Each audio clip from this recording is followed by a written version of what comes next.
अस्सलाम वालेकुम स्टूडेंट्स। तो आज हम करने जा रहे हैं क्लास 9th एक्सरसाइज नंबर 1.3, जिसका क्वेश्चन नंबर 1 हमें दिया हुआ है। Which of the following matrices are conformable for addition. Conformable का मतलब है कि कौन कौन से मैट्रिसेस है जिन्हें हम जमा कर सकते हैं एक दूसरे के साथ। ए हमें मैट्रिक्स दिया हुआ है, B C D E F, ये सारे मैट्रिक्स दिए हुए हैं। हमें ये बताना है कि हम इन सब में किस किस को एक दूसरे के साथ जमा कर सकते हैं। तो इसके लिए पहले आप ये डेफिनेशन देख लें एडिशन ऑफ मैट्रिसेस की। If the order of the given matrices are same, अगर तो हमारे पास जो गिवन मैट्रिसेस हैं, जो हमें मैट्रिक्स दिए हुए हैं, अगर उनका ऑर्डर एक जैसा होगा तब भी हम उन्हें जमा कर सकते हैं, अदरवाइज वो प्लस नहीं हो सकते। एडिशन का ये रूल है, अगर तो ऑर्डर सेम होगा तो हम प्लस करेंगे, अदरवाइज वो एडिशन नहीं होगी दो मैट्रिसेस के दरमियान। Then addition of matrices is possible. तो अब हमें ये कुछ मैट्रिसेस दिए हुए हैं, इसे हम देख लेते हैं। अगर तो जिन जिन मैट्रिसेस का ऑर्डर सेम है उनकी एडिशन पॉसिबल होगी, उन्हें हम ऐड कर सकते हैं। ए दिया हुआ है 2 1 -1 3। तो ऑर्डर आपको मैंने पिछले लेक्चर में बताया था, ऑर्डर कैसे फाइंड करते हैं, number of rose by number of columns. तो नंबर ऑफ रोज इसमें कितनी है, 1 2, नंबर ऑफ रोज होगी 1 और 2 नंबर ऑफ कॉलम्स, तो इसका ऑर्डर होगा 2/2। ये हम साथ साथ लिख लेते हैं ताकि हमें याद रहे, फिर हम सोल्यूशन में लिख देंगे किन किन दो मैट्रिसेस को ऐड कर सकते हैं। बी है, इसमें कितनी रोज है, 1 और 2 रोज और 1 कॉलम है, तो इसका ऑर्डर क्या बन जाएगा, 2/1। इसी तरह सी का ऑर्डर 1 2 3, 3/2। डी का ऑर्डर 2 + 1 है, तो इसे सोल्व करके 3 आ जाएगा ना, तो 1 और 2, 2 रोज और 1 कॉलम, 2/1। ई का 2/2, ये सारा मैंने आपको पिछले लेक्चर में बताया हुआ है। एफ का 1 2 3 रोज और 2 कॉलम्स, 3/2। अब देख लेते हैं, जिस जिसका ऑर्डर सेम होगा उसे हम बोल देंगे ये एडिशन के लिए कंफर्मेबल है। ए का 2/2 था, और किसका 2/2 है, और ई का 2/2 है, तो हम लिख देते हैं सोल्यूशन में A and E are conformable for addition. इसी तरह नेक्स्ट लिख देंगे 2/1, बी का 2/1 है, और किसी का डी का भी 2/1 है, तो 2 बी एंड डी हो जाएगा। और 3/2 और किसी का है, सी और एफ 3/2 है, तो सी and F.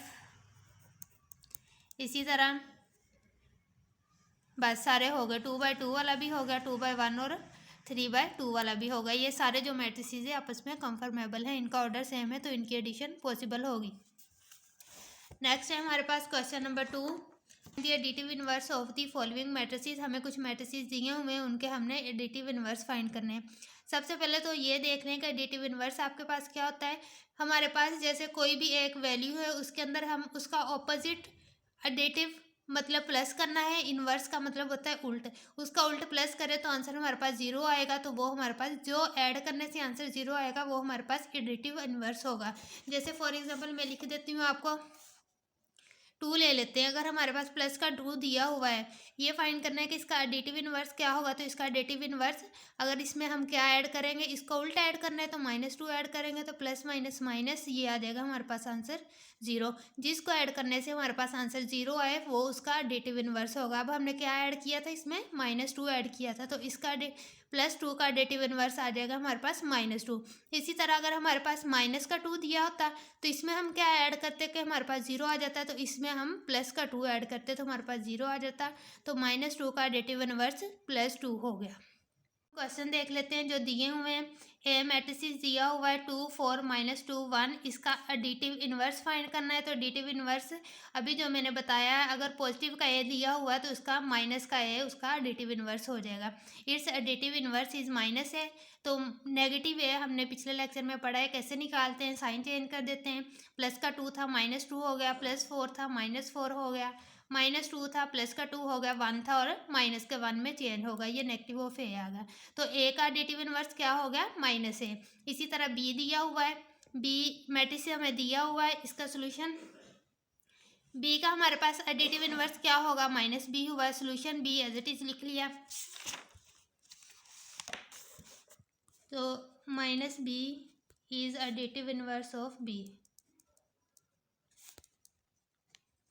Inverse of B minus B हम फाइंड कर लेते हैं, नेगेटिव बी वैल्यूज जो दी हैं बस उनके साइन चेंज करने हैं। तो ये हमारे पास जो नेगेटिव बी है ये एडिटिव इन्वर्स निकल आएगा। अगर आप चाहते हैं इसे सोल्व करके देखना, सोल्व भी कर लें। प्लस बी को माइनस बी में जब आप ऐड करोगे तो आंसर आपके पास 0 निकल आएगा। आगे सी मैट्रिक्स दिया हुआ है 4 और -2, इसका एडिटिव इन्वर्स आपके पास क्या होगा, सी का माइनस सी।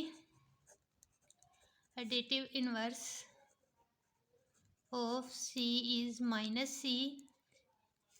सी, नेगेटिव सी फाइंड कर लेते हैं। प्लस का 4 था माइनस का हो जाएगा, माइनस का 2 था तो प्लस में चेंज होगा। इसी तरह डी का -d होगा, -1 0 3 2 -2 और -1 सेम सारे फाइंड करने। ई का एडिटिव इन्वर्स क्या होगा, -e, नेगेटिव ई, -1 0 0 -1। इसी तरह एफ का निकाल लेते हैं। एफ का हमारे पास आ जाएगा -√3 1, ये प्लस का 1 है तो माइनस में चेंज हो जाएगा, माइनस का है तो प्लस में हो जाएगा, √2 है तो -√2। ये नेगेटिव एफ निकाल लिया तो नेगेटिव एफ ही हमारे पास एफ का एडिटिव इन्वर्स आ जाएगा।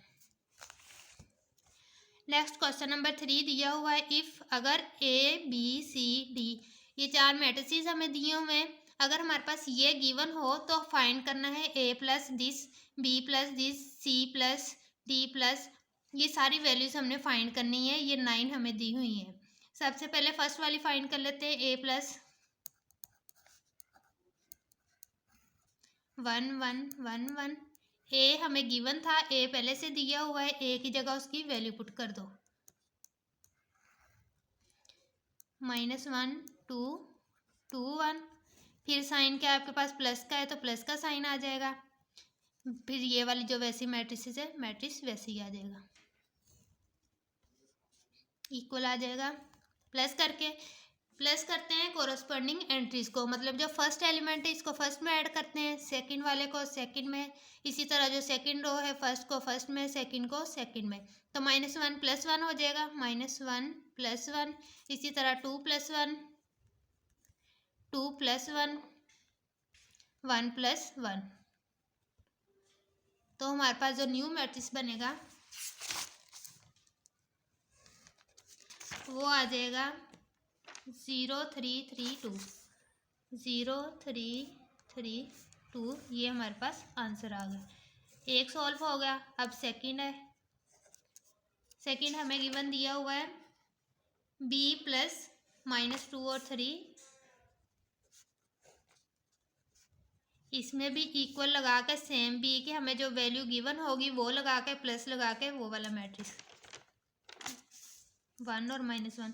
जैसे हमने क्वेश्चन नंबर 1 किया उसमें हमने यही बोला था ना कि एडिटिव तभी पॉसिबल है अगर उसका ऑर्डर सेम होगा। आप इसमें भी चेक कर सकते हैं कि ऐसा है या नहीं। प्लस वैसे ही आ गया, -2 और 3। अब चेक करें इसका ऑर्डर क्या है, 2/1 है, सेकंड वाले का भी ऑर्डर 2/1 है, तो दोनों का ऑर्डर सेम है। इसका मतलब है हम इन्हें प्लस कर सकते हैं। प्लस कैसे करना है, फर्स्ट एलिमेंट को फर्स्ट के साथ 1 प्लस -2, इसी तरह -1 + 3। ये प्लस माइनस होता है, माइनस तो आ जाएगा 1 -2 -1 + 3। ये हमारे पास आ जाएगा प्लस माइनस माइनस, बड़ी के साथ जो है साइन माइनस का है तो -1 आ जाएगा। ये भी प्लस माइनस माइनस, लेकिन बड़ी के साथ जो साइन है प्लस का है तो प्लस का 2 आ जाएगा। ये हमारे पास आ गया आंसर सेकंड का। थर्ड हमें दिया हुआ है, सी हमें गिवन है 1 -1 2 1 -1 2 प्लस ये जो मैट्रिक्स दिया है वो वाला -2 1 और 3। अब इसका भी ऑर्डर चेक कर लें। इसका ऑर्डर है 1/3, सेकंड वाले का 1/3 है, तो हम इन दोनों को ऐड कर सकते हैं। ऐड कैसे करना है, फर्स्ट एलिमेंट को फर्स्ट में 1 -2 हो जाएगा। -2 क्यों, प्लस माइनस माइनस ही होता है, ये मैंने डायरेक्ट लिख दिया है। -1 + 1 और 2 + 3, तो ये आ जाएगा प्लस माइनस माइनस, बड़ी के साथ माइनस है तो -1 माइनस प्लस माइनस 1 -1 0, तो 3 + 2 5। ये इसका आंसर आ गया आपके पास। इसी तरह नेक्स्ट हमें 4 दिया हुआ है, d + 0 1 0 2 0 1। डी मैट्रिक्स हमें क्या दिया हुआ है, डी की इधर वैल्यूज पुट कर दो, 1 2 3 -1 0 2 प्लस 0 1 0 2 0 1 1 प्लस 0 2 प्लस 1 3 प्लस 0, इसी तरह -1 प्लस 2 0 प्लस 0 2 प्लस 1 हो गया। इनको ऐड कर लो। 1 plus 0 1 2 plus 1 3 3 plus 0 3 -1 plus 2 1 0 plus 0 2 plus 1 3, ये इसका आंसर आ गया। नेक्स्ट हमें दिया हुआ है 2a, 2 वैसे ही आ गया। ए मैट्रिक्स जो गिवन था वो लिख लिया, -1 2 2 और 1, फिर 2 को सबके साथ अलग अलग मल्टीप्लाई कर देना है। 2 -1 2 को 2 से मल्टीप्लाई किया, 2 2 आ गया, 2 को फिर 2 से, फिर 2 को 1 से मल्टीप्लाई किया, प्लस माइनस माइनस 2 1 ज़ार 2 2 2 ज़ार 4 आ गया, 2 2 ज़ार 4 और 2 1 ज़ार 2, ये आंसर आ गया हमारे पास। इसी तरह नेक्स्ट दिया हुआ है -1 और b, -1 को b मैट्रिक्स के साथ मल्टीप्लाई करना है। -1 को पहले 1 से मल्टीप्लाई किया, फिर -1 को -1 से मल्टीप्लाई किया। जब -1 को +1 से मल्टीप्लाई किया तो प्लस माइनस माइनस 1 1 ज़ार 1 हो गया, माइनस माइनस प्लस 1 1 ज़ार 1। नेक्स्ट है -2c, -2 एज इट इज़ आ गया। c हमें मैट्रिक्स गिवन था, -2 को अंदर वाली सारी एंट्री से अलग अलग मल्टीप्लाई करवा दिया। -2 को 1 से करवाया तो -2 आ गया, फिर -2 को -1 से करवाया, माइनस माइनस +2, -2 को +2 से करवाया तो माइनस का 4 आंसर आ गया हमारे पास। नेक्स्ट है 3d, 3 को मैट्रिक्स जो d गिवन था उसके साथ मल्टीप्लाई कर दिया। 3 1 ज़ार 3 3 2 ज़ार 6 3 3 ज़ार 9, 3 को -1 से किया तो 3 1 ज़ार 3 प्लस माइनस -3 होगा। 3 0 से 0 आ गया, 3 2 ज़ार 6। नेक्स्ट है हमें 3c दिया हुआ है, 3 को c मैट्रिक्स के साथ मल्टीप्लाई करना है। 3 1 ज़ार 3, 3 को -1 से किया तो -3 आ जाएगा। इसी तरह 3 को 2 से मल्टीप्लाई करेंगे तो हमारे पास 6 आ जाएगा। ये जो हमारे पास प्लस माइनस होते हैं, अगर तो हमारे पास हो माइनस माइनस, अगर दोनों सेम साइन हो तो वो हो जाता है माइनस माइनस प्लस हो जाता है। इसी तरह अगर प्लस प्लस हो वो भी इक्वल आता है प्लस के, लेकिन अगर प्लस और माइनस डिफरेंट साइन है तो वो माइनस होता है। Minus minus plus, plus plus भी plus, plus minus minus, minus plus भी माइनस। और जो जब हम प्लस और माइनस करते हैं तब हमने ये देखना होता है जो बड़ी वैल्यू के साथ साइन होता है वो आता है। अगर मल्टीप्लाई करने होते हैं तो फिर उनके साइन भी मल्टीप्लाई कर हो जाते हैं। उम्मीद करती हूँ आपको मेरी ये वीडियो अच्छी लगी होगी। अगर आपको वीडियो अच्छी लगी है तो like comment and subscribe my channel, ताकि आने वाली हर वीडियो आप तक पहुँच सके। अल्लाह हाफिज़।